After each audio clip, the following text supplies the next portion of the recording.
Big boss Malayalam സീസണിൽ ഒരു മസാല കഥ എന്ന രീതിയിൽ പ്രചരിക്കാൻ സാധ്യതയുണ്ടായിരുന്ന ഒരു കാര്യമായിരുന്നു ആര്യന്റെയും ജിസേലിന്റെയും ഒന്നിച്ചുള്ള ഉറക്കം.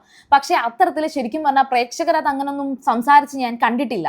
ഞാൻ അധികം കമന്റ് കാണാഞ്ഞത് കൊണ്ടാണോ എന്ന് എനിക്കറിയില്ല. പക്ഷെ ബിഗ് ബോസ് ഹൗസിനകത്ത് അത് ഷാനവാസ് ഒരു മോശം രീതിയിൽ നോക്കി എന്നും അത് അങ്ങനെ നോക്കിയതായിട്ടുള്ള കാര്യം അത് ആര്യൻ അവിടെ പലരിടത്തും പറഞ്ഞതും നമ്മൾ ശ്രദ്ധിച്ചിട്ടുണ്ട്. അപ്പോൾ അപ്പാനി അടുത്തൊക്കെ പറയുന്ന സമയത്ത് ആര്യൻ അത് അപ്പാനിയോട് അങ്ങനെ വിവരിച്ച് പറയുന്നുണ്ട്. ഷാനവാസ്ക്ക് അതിങ്ങനെ നോക്കിക്കൊണ്ട് നിന്നു, ഞങ്ങൾ മൂന്നുപേരും ഒന്നിച്ച് ആ ഒരു ഷീറ്റിന്റെ അടിയിൽ കിടന്നത് അത് മോശമായ രീതിയിൽ നോക്കി എന്നൊക്കെ. അപ്പം ഷാനവാസിനെ കുറിച്ച് അപ്പാനി പറഞ്ഞൊരു വാക്ക് എന്ന് പറയുന്നത് അയ്യേ അയാളുടെ പ്രായത്തിൻ്റെയാ അത്. ഈ തരത്തിൽ അവിടെ ഒരു സംസാരം ഉണ്ടായി. പക്ഷെ മസ്താനി വീട്ടിനകത്ത് കയറിയപ്പോൾ ഈ ഒരു സംസാരം കുറച്ചുകൂടെ സീരിയസ് ആയിട്ടുണ്ട്, അല്ലെങ്കിൽ ഇത് വലിയ കാര്യമായിട്ട് ഷാനവാസ് ശ്രദ്ധിക്കുന്നുണ്ട് എന്നുള്ളത് നമുക്ക് മനസ്സിലാക്കാൻ സാധിക്കും.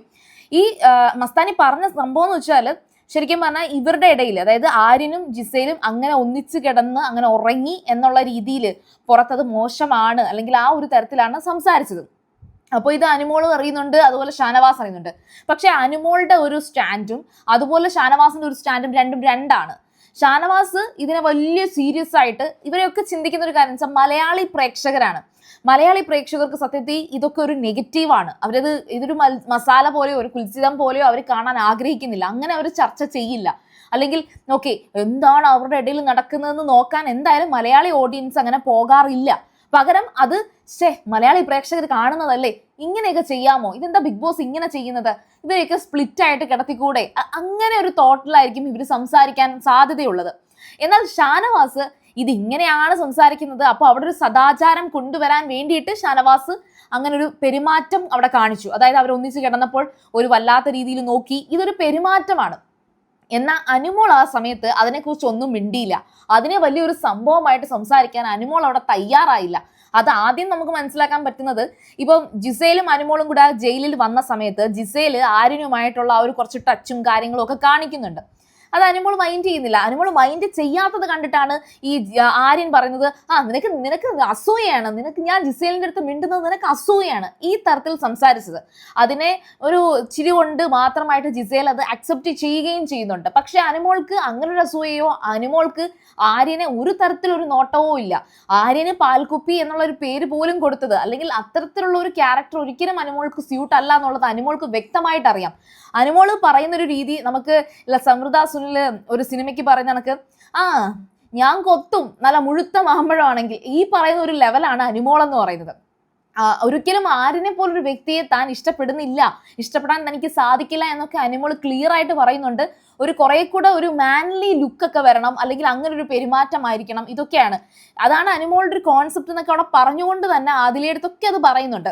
ശരിക്കും പറഞ്ഞാൽ ഈ ജിസേലും ആര്യനും തമ്മിലുള്ള ഒന്നിച്ചുറക്കം എന്നുള്ളത് ക്ലിയർ ആയിട്ട് മനസ്സിലാക്കിയ ഒരു വ്യക്തി അനുമോളാണ്. എപ്പോഴാന്ന് വെച്ചാൽ ആ കിറ്റ് കളഞ്ഞു പോയിട്ട് അനുമോൾ ഇവരുടെ ബെഡിന്റെ അടുത്ത് വന്നിട്ട്, ആര്യ എന്റെ കിറ്റ് കാണുന്നില്ല, നീ അല്ലേ എടുത്തത് എന്ന് ചോദിക്കുന്ന ഒരു അവസരത്തിൽ ഇവർ ബെഡ്ഷീറ്റ് മാറ്റി, ഈ ജിസേലും ഈ ആര്യനും കുറച്ച് ബുദ്ധിമുട്ടിയാണ് ആ ബെഡ്ഷീറ്റ് മാറ്റി തുറന്നിങ്ങനെ വരുന്നത്. അതിനുശേഷം ബെഡ്ഷീറ്റ് മുഴുവൻ മാറ്റിയിട്ട് ഈ ജിസേല് ആ ഡ്രസ്സ് പിടിച്ച് ഇടുന്നതൊക്കെ വളരെയധികം ലൈവിൽ എടുത്തു കാണിച്ച ഒരു സീനാണ്. ഇത് കാണുമ്പോൾ തന്നെ ഓൾമോസ്റ്റ് ഓഡിയൻസിന് ഇതൊരു നെഗറ്റീവ് ആകാനുള്ള സാധ്യതയുണ്ട്. ഇത് ഓഡിയൻസിന് നെഗറ്റീവ് ആകാൻ സാധ്യതയുള്ള സ്ഥിതിക്ക് ഇത് അടുത്ത് നിന്ന് കാണുന്ന അനുമോൾ അത് നെഗറ്റീവായിട്ട് ചിന്തിച്ചിട്ടുണ്ടെന്ന് അനുമോൾ എവിടെയും പറഞ്ഞില്ല. പകരം മസ്താനി അത് ഷെയർ ചെയ്ത കാര്യം, ആ മസ്താനി ഷെയർ ചെയ്തതിന് പോയതിന് ശേഷം ഈ ഒരു കാര്യത്തെക്കുറിച്ച് ഷാനവാസും അനുമോളും ഒക്കെ പരസ്പരം സംസാരിക്കുന്ന സമയത്താണ് ഇങ്ങനൊരു കാര്യം അനുമോൾ ശ്രദ്ധിച്ചു. പക്ഷെ അതൊന്നും വലിയ കാര്യമായിട്ട് എടുക്കാൻ താൻ തയ്യാറല്ല.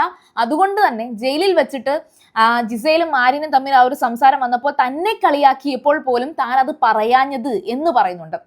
ഇപ്പൊ ഞാൻ പറഞ്ഞു വന്നതിൽ നിന്ന് നിങ്ങൾക്ക് മനസ്സിലായി കാണും ശരിക്കും ഷാനവാസ് ഇതിനെ കാണുന്ന രീതിയും അനുമോള് ഈ ഒരു വിഷയത്തെ കാണുന്ന രീതിയും. കാരണം അന്ന് തൊട്ടേ തുടക്കം തൊട്ടേ വസ്ത്രധാരണത്തിൽ ജിസേലിനെ കുറിച്ച് ഷാനവാസ് ഒരു അലിഗേഷനോടെ പറയുന്നുണ്ട്. ഈവൻ നോമിനേറ്റ് ചെയ്യുന്നത് പോലും ജിസേലിന്റെ വസ്ത്രം ശരിയല്ല, വസ്ത്രധാരണം ശരിയല്ല, മലയാളി പ്രേക്ഷകർ കാണുന്നതല്ലേ, അതുകൊണ്ട് ഇത്തരത്തിലുള്ള വേഷം ഇടുന്ന ഒരാൾ ഈ വീട്ടിൽ വേണ്ട എന്നാണ് നോമിനേഷനിൽ ഷാനവാസ് പറഞ്ഞത്. അത് തന്നെ ഏറ്റവും വലിയ ഒരു കുലപുരുഷന്റെ ലക്ഷണമായിട്ട് നമ്മൾ കട്ട് ചെയ്ത് കളഞ്ഞ കാര്യമാണ്. എന്ന് വെച്ചാൽ ഓക്കെ, ഷാനവാസ് ബിഗ് ബോസ് ഹൗസിൽ നിൽക്കാൻ യോഗ്യനല്ല എന്ന് പോലും പറയുന്ന ലെവലിലേക്ക് എത്തിച്ച ഒരു കാര്യമാണ്. അതേസമയം അതിനുശേഷം ഇത് നേരിട്ടൊരു സംസാരമാവുകയും ജിസേലിന്റെ അടുത്ത് ഷാനവാസ് നേരിട്ട് ഉപദേശിക്കുകയും ഇവിടുത്തെ മലയാളി ഓഡിയൻസ് ഇതൊന്നും അല്ല കാണാൻ ഇഷ്ടപ്പെടുന്നത് എന്നൊക്കെ പറയുകയും ചെയ്തപ്പോൾ ഒരു വലിയൊരു ആങ്ങള ചമയലോ അല്ലെങ്കിൽ ജിസേലിനോട് വലിയൊരു മമത കാണിക്കുന്നതോ നമ്മൾ കണ്ടതാണ്. എന്നാൽ മലയാളി ഓഡിയൻസിന്റെ ഇടയിൽ ജിസേൽ എന്ത് വസ്ത്രം ഇട്ടാലും ആർക്കും ഒന്നും പ്രത്യേകിച്ച് തോന്നില്ല. പകരം അനുമോളോ അല്ലെങ്കിൽ വേറെ ആരെങ്കിലും ഒരു മലയാളി ഒരു ക്യാരക്ടർ ഇങ്ങനെ ഒരു വസ്ത്രം ഇട്ടാൽ മാത്രമേ നമുക്കൊരു ബുദ്ധിമുട്ട് തോന്നത്തുള്ളൂ എന്ന രീതിയിൽ ഒരു സൈക്കോളജി ഉണ്ട് അതിനകത്ത്. പക്ഷെ ജിസേൽ എന്ന് പറയുമ്പോൾ എന്തുവാ, മലയാളിയല്ല, പുറത്തെ ഒരു ഗേളാണ്, ഒരു ബോംബെക്കാരിയാണ്, ഒരു മുംബൈക്കാരിയാണ്. അപ്പൊ അവർ എന്ത് ഡ്രസ്സ് ഇട്ടാലും അവരിനി ഇതിനകത്ത് എന്ത് ചെയ്താലും ആർക്കും വലിയ അതിശയം തോന്നില്ല.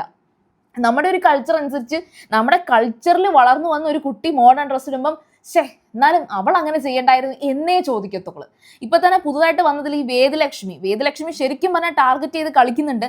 പക്ഷേ പുള്ളിക്കാരിയില്ല വന്നതിന്റെ ആ ഒരു ഇത് എന്തോ പറഞ്ഞ് പഠിച്ച് എല്ലാം കാണാപ്പാടം പഠിച്ച് താൻ ഇങ്ങനെ സംസാരിക്കും, ചീത്ത വിളിക്കുന്നവരടുത്ത് ഇങ്ങനെയൊക്കെ പ്രതികരിക്കും, എന്നോട് ചീത്ത വിളിക്കാനോ എന്നോട് നൈസ് അല്ലാതെ സംസാരിക്കാനോ പാടില്ല, ഇങ്ങനെ കുറെ കാര്യങ്ങൾ ഇങ്ങനെ എടുത്തു വെച്ചിട്ടാണ് ഈ ഷാനവാസിന്റെ അടുത്തൊക്കെ കിടന്ന് മസിൽ പിടിച്ച് സംസാരിക്കുന്നത്. പക്ഷെ അത് ഒരാഴ്ചക്കകത്ത് വേദലക്ഷ്മിയുടെ മുഖം പൊളിയുമ്പോഴത്തേക്ക് പുള്ളിക്കാരിയും ചീത്ത വിളിച്ചു തുടങ്ങും, പുള്ളിക്കാരിക്ക് നല്ല നാണക്കേടാവുകയും ചെയ്യും.